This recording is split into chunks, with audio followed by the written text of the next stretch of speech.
नमस्कार दोस्तों, अगर आपको डिस्क बल्ज हुआ है तो ये वीडियो आपके लिए बहुत इंपॉर्टेंट होने वाला है, क्योंकि मैं आज इसमें बताने वाला हूँ कि डिस्क बल्ज के 4 स्टेजेस होते हैं। उसके सीवियरिटी के ऊपर में 4 स्टेजेस होते हैं और इसके कारण से हमें सियाटिका होता है। तो ये सियाटिका वीडियो सीरीज़ का सेकंड एपिसोड है। मैंने फर्स्ट एपिसोड में बताया कि सियाटिका के और कौन कौन से डिफरेंट कॉजेस हो सकते हैं। आज का इस वीडियो में फोकस करूँगा डिस्क बल्ज के ऊपर में और उसके स्टेजेस के ऊपर में। इस वीडियो को अंत तक आप बने रहिए, क्योंकि एक बहुत कॉमन सवाल का जवाब मैं देने वाला हूं कि डिफ्यूज डिस्क बल्ज क्या होता है। आपका एमआरआई के रिपोर्ट में ये डिफ्यूज डिस्क बल्ज लिखा रहता है, जिसकी वजह से आप परेशान हो जाते हैं कि ये आखिर ये है क्या। उस चीज़ को मैं आज इस वीडियो में पूरी तरह से क्लियर करने वाला हूँ, तो हमारे वीडियो के साथ आप बने रहे। इसके लिए चलिए हम चलते हैं अपने कंप्यूटर स्क्रीन पे और मैं आप लोगों को ग्राफिक्स के ज़रिए समझाऊंगा कि ये डिस्क बल्ज आखिर होता क्या है और इसके क्या डिफरेंट स्टेज है। वो सारी चीज़ मैं आपको आज क्लियर करने वाला हूँ। तो चलिए ये है तो सबसे पहले मैं आपको ये एक वीडियो दिखा देता हूँ।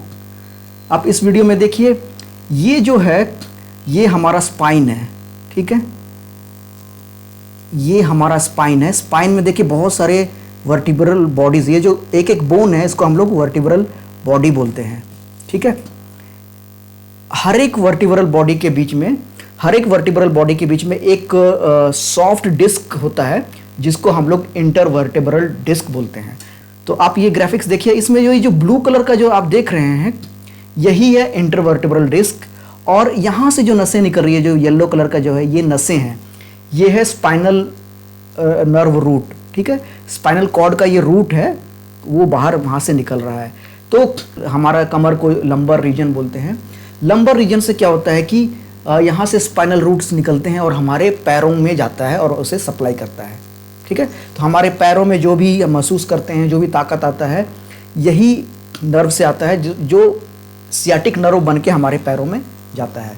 तो लंबर डिस्क बल्ज में होता क्या है कि ये जो डिस्क है, इसी में किसी भी प्रकार का अगर कोई डैमेज हो जाए, क्रैक हो जाए, तो वहाँ से जेली लाइक मटेरियल जो है वो बाहर निकलता है और हमारे नसों को दबाता है।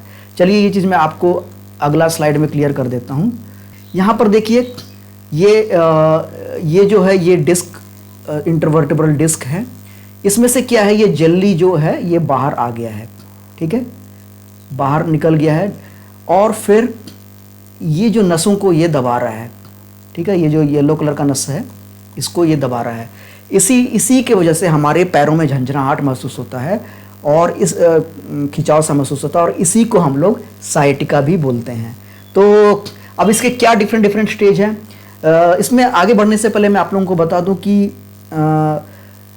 ये जो डिस्क का जो बल्ज है या फिर ये जो जेली मटेरियल कितना ज़्यादा बाहर निकला है, उसी के ऊपर स्टेज डिपेंड करता है। यानी कि स्टेज 1 जो है वो सबसे कम है और स्टेज 4 है जिसमें डिस्क जो है सबसे ज़्यादा बाहर निकला हुआ है।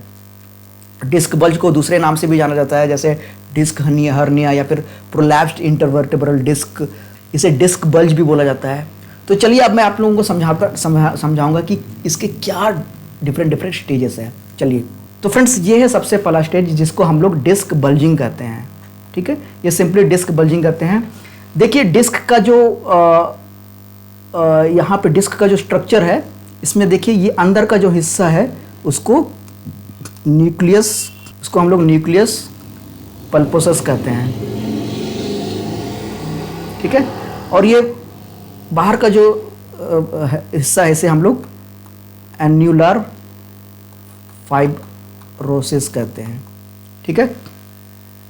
तो ये न्यूक्लियस पल्पोसस है, यही है सबसे सॉफ्ट जेली लाइक मटेरियल, और इसके चारों तरफ ये आउटर कवरिंग है, जिसको हम लोग एन्युलर फाइब्रोसिस बोलते हैं। ये एक फाइब्रस मटेरियल है।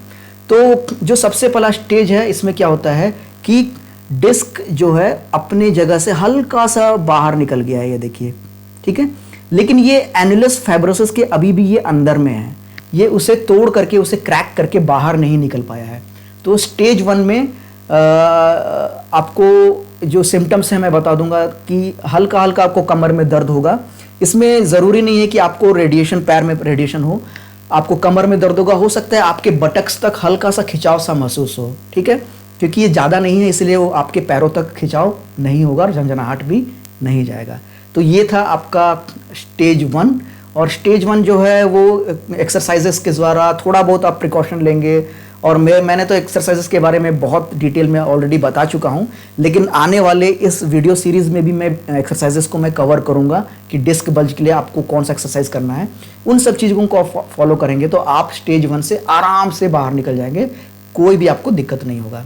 चलिए अब हम बढ़ते हैं अब दूसरा स्टेज पर। तो फ्रेंड, ये है सेकंड स्टेज जिसको हम लोग डिस्क प्रोट्रूजन कहते हैं। ठीक है, इसमें आप देखिए जो न्यूक्लियस है वो और थोड़ा सा बाहर निकल गया है। ठीक है, पहले वाला से अगर हम कंपेयर करें तो और थोड़ा सा बाहर निकल गया है, लेकिन ये अभी भी आउटर कवरिंग के अंदर में ही है। ये आउटर कवरिंग को यानी कि एनुलर फाइब्रोसिस को ये अभी भी क्रैक नहीं कर पाया है। ठीक है, लेकिन ये इतना बाहर निकल गया है कि ये नसों को अब यहाँ पे दबाना शुरू कर दिया है। इससे पहले वाला जो केस था डिस्क बल्जिंग में, उसमें वो नसों को उतना ज़्यादा कंप्रेस नहीं कर रहा था, लेकिन इस स्टेज में यानी कि डिस्क प्रोट्रूजन स्टेज में ये हमारी नसों को दबा रहा है। तो यानी कि इसमें आपको क्या सिम्टम्स आएगा, आप बैठे हुए हैं और आपके पैरों में खिंचाव महसूस होगा।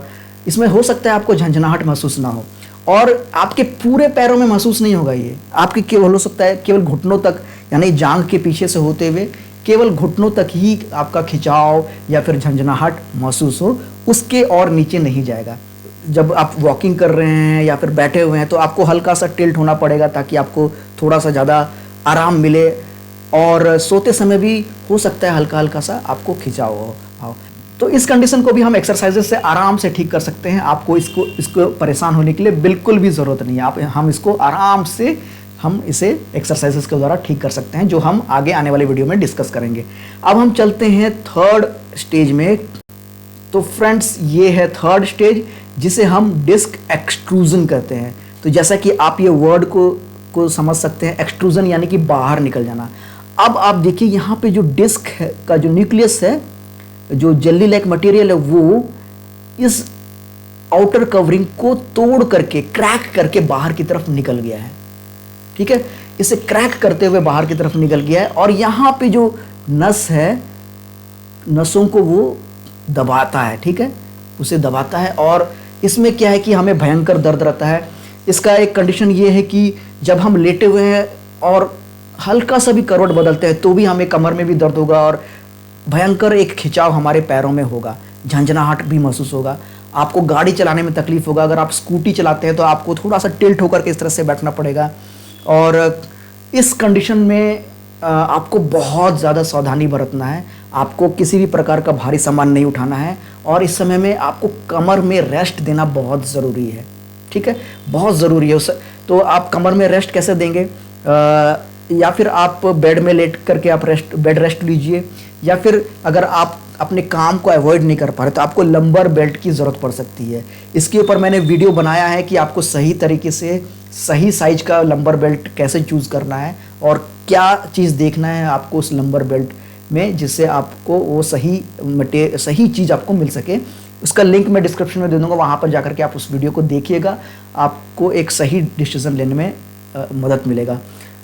इस केस को हम एक्सरसाइजेस के द्वारा भी ठीक कर सकते हैं। देखिए, मैं पूरी तरह से ये नहीं बोलूँगा कि एक्सरसाइजेस से ही पूरा ठीक हो जाएगा, लेकिन अगर आप ईमानदारी से मेहनत करके और स्टेप बाय स्टेप प्रोसेस को अप्लाई करेंगे तो आप इस टाइप के कंडीशन से आप एक्सरसाइज से बाहर आ सकते हैं। आपको सर्जरी की कोई ज़रूरत नहीं पड़ेगी, लेकिन बहुत केयरफुली करना है, स्टेप बाय स्टेप करना है। मैंने ऑलरेडी एक वीडियो में डिस्कस किया है, नेक्स्ट वीडियो में मैं डिस्कस करूँगा कि कैसे पहले आपको रेस्ट करना है थोड़ा सा, उसके बाद फिर आपको पोजीशनिंग करना है। पोजीशनिंग करने से क्या है कि धीरे धीरे वो अपनी जगह पे, डिस्क जो बाहर निकला वो अपनी जगह पे आने लगता है। फिर आपको अपने एक्सरसाइजेस की इंटेंसिटी को बढ़ाना है। इस तरह से धीरे धीरे आपको स्टेप बाय स्टेप एक्सरसाइजेस करना है। इससे धीरे धीरे आप बाहर आ जाएंगे और इससे आपको सर्जरी की ज़रूरत नहीं पड़ेगी। लेकिन कुछ केसेस में, कुछ मामले में इस थर्ड स्टेज में सर्जरी की ज़रूरत पड़ती है। अगर एक्सरसाइजेस काम नहीं कर रहा है, सारे प्रिकॉशंस आपने लिए काम नहीं कर रहा है, तो एक्सरसाइजेस की ज़रूरत पड़ सकती है। वो बेटर आपके डॉक्टर, आपके ऑर्थोपेडिक सर्जन या न्यूरोलॉजिस्ट और फिजियोथेरेपिस्ट का जो टीम है, वो टीम मिल करके ही बेटर ये जजमेंट दे सकते हैं कि उसमें सर्जरी की ज़रूरत है या नहीं है। तो इसी के साथ हम बढ़ते हैं अगला स्टेज में, जो है 4th स्टेज। तो फ्रेंड्स, ये है 4th स्टेज जिसे हम डिस्क सिक्वेस्ट्रेशन कहते हैं। यहाँ पे ये वर्ड पे आप ध्यान दीजिए, डिस्क सिक्वेस्ट्रेशन, ठीक है। ये सबसे सीवियर कंडीशन है और ये जो कंडीशन है ये हम एक्सरसाइजेस से ठीक नहीं कर सकते हैं। आगे बताऊंगा कैसे इसमें क्या किया जा सकता है, लेकिन पहले समझ लेते हैं कि ये डिस्क सिक्वेस्ट्रेशन है क्या। इसमें देखिए, ये जो बाहर जो जेली लाइक मटेरियल, न्यूक्लियस का जो मटेरियल है वो निकल गया है, वो अपने पेरेंट बॉडी से टूट करके अलग हो गया है, ठीक है। अब देखिए, ये टूट करके अलग हो गया है और अलग होकर के वो यहाँ पे जो नसें हैं उसको कंप्रेस कर रहा है, ठीक है। अब ये टूट करके अलग हो गया है, इसको जोड़ पाना एक्सरसाइजेस के द्वारा या नेचुरली इम्पॉसिबल है। इसीलिए इस टाइप के केस में एक सर्जरी बहुत ज़रूरी होता है। सर्जरी इज़ मस्ट, जिसमें ये जो पार्ट है, इस पार्ट को काट करके अलग कर दिया जाता है और फिर जो यहाँ पे नसें में जो कंप्रेस होता है उसको डीकंप्रेस कर दिया जाता है। तो ये फाइनल स्टेज था, स्टेज 4, जो कि बहुत सीवियर कंडीशन है। पेशेंट को बहुत ज़्यादा पेन होता है, बहुत तकलीफ़ होती है और इस केस में सर्जरी की ज़रूरत पड़ती है। एमआरआई में ये सब कुछ क्लियर हो जाता है कि आपका किस स्टेज में है और उसी अनुसार वो सर्जरी डिसाइड करते हैं। तो चलिए मैं आपके लिए सम अप कर देता हूँ। तो फाइनली मैं सम अप कर देता हूँ। ये है डिस्क स्टेज 1, जिसको हम लोग डिस्क बल्जिंग कहते हैं। इसमें देखिए, ये न्यूक्लियस जो है हल्का सा बल्ज हुआ है, लेकिन ये अभी भी अपने आउटर कवरिंग के अंदर में है और ये इतना ज़्यादा नसों को नहीं दबा रहा है। फिर हम बढ़ते हैं सेकेंड स्टेज में, जिसको हम डिस्क प्रोट्रूशन कहते हैं, जिसमें न्यूक्लियस जो है बाहर का और ज़्यादा बाहर निकल गया है, बल्ज हो गया है, लेकिन ये अभी भी अपने आउटर कवरिंग के अंदर में है। वो अभी भी एनुलर फाइब्रोसिस के अंदर में है और ये नसों को अभी दबा रहा है, ठीक है। अब जो तो उसके बाद आता है थर्ड स्टेज में क्या है कि ये जेली जो है, nucleus pulposus jelly like material, ये अपने आउटर कवरिंग को क्रैक करके बाहर निकल जाता है और नसों को दबाता है। ये एक सीवियर कंडीशन है जिसमें आप एक्सरसाइजेस अच्छे से करेंगे तो आप बिना सर्जरी के भी आप ठीक हो सकते हैं, लेकिन कई मामलों में, कुछ मामलों में, कई तो नहीं बोलूँगा, कुछ मामलों में सर्जरी की ज़रूरत पड़ भी सकती है। अब हम इसके बाद आता है 4th स्टेज। सॉरी, ये 4th स्टेज है, ये 3rd स्टेज है।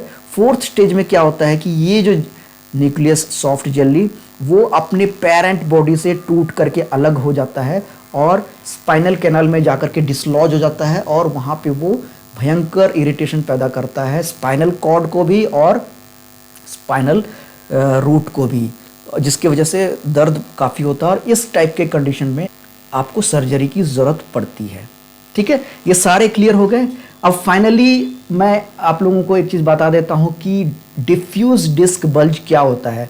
बहुत सारे मेरे पास केसेस आते हैं जिनको एमआरआई में ये लिखा रहता है कि डिफ्यूज डिस्क बल्ज है। जब वो इंटरनेट में सर्च करते हैं तो उनको इससे जुड़ी हुई ज़्यादा जानकारी नहीं मिलती है। तो आज मैं आप लोगों का सारा जो डाउट है वो मैं क्लियर कर देता हूँ। चलिए मैं आपको एक फिगर बना करके क्लियर कर देता हूँ। तो फ्रेंड्स, ये एक मैंने खुद से ड्रॉ किया है आप लोगों को समझाने के लिए कि क्या होता है आखिर डिफ्यूज डिस्क बल्ज। ये है आपका वर्टेब्रल बॉडी, जो अभी मैंने बताया बोन होता है, वर्टेब्रल बॉडी। ये है डिस्क हमारा, इंटर वर्टेब्रल डिस्क, ठीक है। ये इसका अंदर का न्यूक्लियस पल्पोसस है और बाहर का ये एन्युलर फाइब्रोसिस है, ठीक है। इससे पहले जो भी स्टेजेस के बारे में बताया वो क्या है कि इसमें न्यूक्लियस पल्पोसस एक साइड में इस तरह से बाहर निकलता है, लेकिन डिफ्यूज डिस्क बल्ज में क्या होता है कि ये न्यूक्लियस जो है सर्कमफ्रेंशियल वे में फैलता है, यानी कि चारों तरफ इस तरह से फैलता है। तो फ्रेंड्स, इसमें क्या होता है कि सर्कमफ्रेंशियल, मान लीजिए कोई गूंदा हुआ आटा का एक गोला रखा हुआ है, उसको आप इस तरह से दबाएंगे तो चारों तरफ इस तरह से फैलेगा।